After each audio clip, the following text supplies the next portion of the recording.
સુરતમાં Kim Sargam row house ખાતે રક્તદાન કેમ્પ યોજાયો, જ્યાં સોસાયટીના યુવાનોએ ઉત્સાહભેર ભાગ લીધો કે જ્યાં 246 વાર જે રક્તદાન કરનાર સુરતના યોગેશ ટીમર પણ જોડાયા। એકવાર રક્તદાન કરવાથી 3 જિંદગી બચાવી શકાય છે। તો સારી ભાવના, સારા ઉદ્દેશ્ય સાથે રક્તદાન કેમ્પનું આયોજન કરવામાં આવ્યું, જેમાં 30થી વધુ બોટલ યુનિટ રક્તદાન કરવામાં આવ્યું। કહેવાય છે કે રક્તદાન મહાદાન છે અને આ મહાદાન માટે સરગમના યુવાઓ ઉમટી પડ્યા છે, કારણ કે કહેવાય છે કે એક રક્તની બૂંદ છે તે જિંદગી બચાવી શકે છે અને આ જિંદગી બચાવવાનું કામ છે આ યુવાઓ કરી રહ્યા છે અને રક્તદાન કરવા માટે હવે યુવાઓ છે તે આગળ આવી રહ્યા છે। હું કેમેરામેનને આ દ્રશ્ય બતાવવાનો પ્રયત્ન કરીશ। સરગમ સોસાયટીના આ દ્રશ્ય છે, રક્તદાન કેમ્પ ચાલી રહ્યો છે અને યુવાઓ છે તે ઉત્સાહભેર રક્તદાનમાં ભાગ લઈ રહ્યા છે।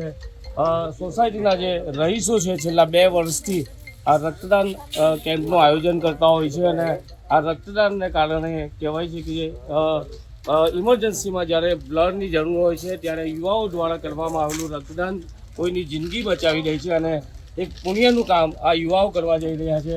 અને આપણી સાથે સોસાયટીના પ્રમુખ છે, શું નામ છે આપનું? મયંક એચ પટેલ।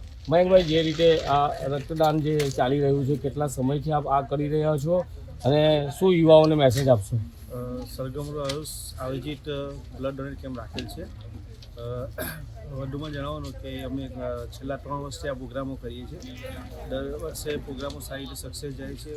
યુવાઓની કારીગરી જોઈને એમ થાય કે પ્રોગ્રામ ધીરે ધીરે આગળ હજુ વધાવીએ અને આજુબાજુના લોકોને જાગૃત કરીએ, જેથી કરીને આવી રીતના આગળ પ્રોગ્રામ આવી રીતના વધતો રહે અને આજુબાજુ આવી તકલીફો જે રહી છે, બ્લડ માટે જે તકલીફો પડે છે એ આવી રીતના ના પડે અને આજુબાજુના દૂરથી વિસ્તારમાંથી ઘણા લેવા જાય બ્લડ સુરત। એના કરતાં આપણે એવી રીતના વિચારીએ છીએ કે કાલે ઉઠીને નજીકમાં કોઈ જગ્યાએ આવી રીતના બ્લડ બેંક ખોલી અને આપણે અહીંયા જ બ્લડ મળે અને જેથી બધાને સાઈડના સેવા ભરપૂર થઈ રહે એવી અમે આશા રાખીએ છીએ।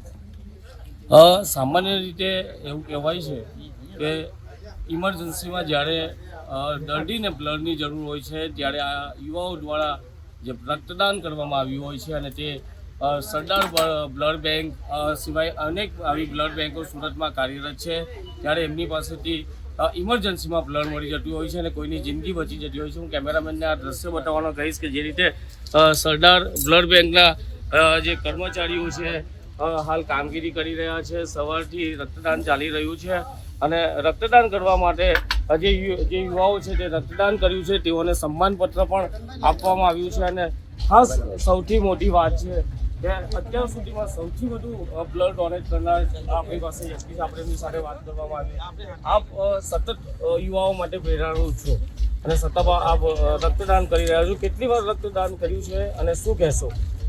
મેં પોતે 246 વાર રક્તદાન કર્યું છે। મારું નામ યોગેશ ટીમર છે। ચલ્લાગલી યુવક મંડળ ગોપીપુરાનો પ્રતિનિધિ છું અને સૌથી અગત્યની વસ્તુ રક્તદાનને લગતી કેટલીક ગેરસમજો છે તે દૂર કરવી બહુ જ જરૂરી છે। જેટલા વર્ષોથી અમે આ પ્રવૃત્તિ કરી રહ્યા છીએ તો ખાસ કહું છું કે ભાઈ નબળાઈ આવી જવી કે વજન વધી જવું કે મારાથી પછી ફલાણું કે ઢીકણું કામ નહીં થશે, એ બધી વસ્તુઓ ગેરમાન્યતાઓ છે। રક્તદાન કરવાથી રોગપ્રતિકારક શક્તિ એટલી બધી સારી રીતે વધે છે કે ગૂગલના રેકોર્ડમાં બોલે છે કે કોરોના દરમિયાન એક પણ નિયમિત રક્તદાતા મૃત્યુ પામ્યો નથી। જો આમ તો વર્ષમાં 4 વાર રક્તદાન કરી શકાય છે, પણ જો 2 વાર પણ કરતા હો ને તો સાદા શરદી, ખાંસી, શરીરનો દુખાવો, તાવ આવું પણ થતું નથી। એટલે રક્તદાન કરવા માટે આગળ આવો।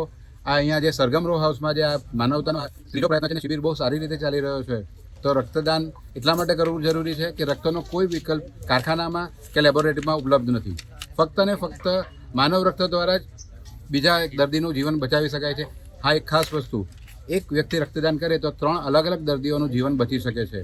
અને આ રીતે ફરીથી એકવાર અપીલ કરું છું કે કોઈનું જીવન બચાવવા માટે આપણે ભગવાન બનવાની કે ડૉક્ટર બનવાની જરૂર નથી। ફક્ત સ્વૈચ્છિક રીતે આગળ આવો। આ સરગમ રો હાઉસના જે નવયુવક મંડળ દ્વારા પ્રયત્નો કર્યો છે તો એને વધારે ને વધારે સફળ બનાવો એવી હાર્દિક અપીલ હું આ માધ્યમથી કરવા માંગુ છું।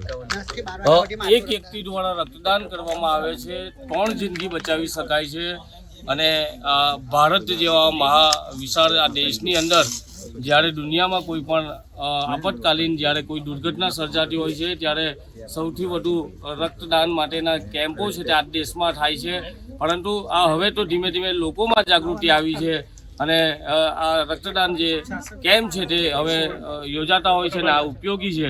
અને યુવાઓને આ જે પ્રેરણારૂપ છે, જેઓએ રક્તદાન અત્યાર સુધી સૌથી વધુ વાર કર્યું છે, તેઓ યુવાઓને પ્રેરણા આપી રહ્યા છે. અને રક્તદાન કરવાથી કોઈ નબળાઈ આવતી નથી, નુકસાન થતું નથી, પણ આપના દ્વારા રક્તદાન કરવામાં આવે છે તેનાથી કોઈની જિંદગી બચી શકે છે.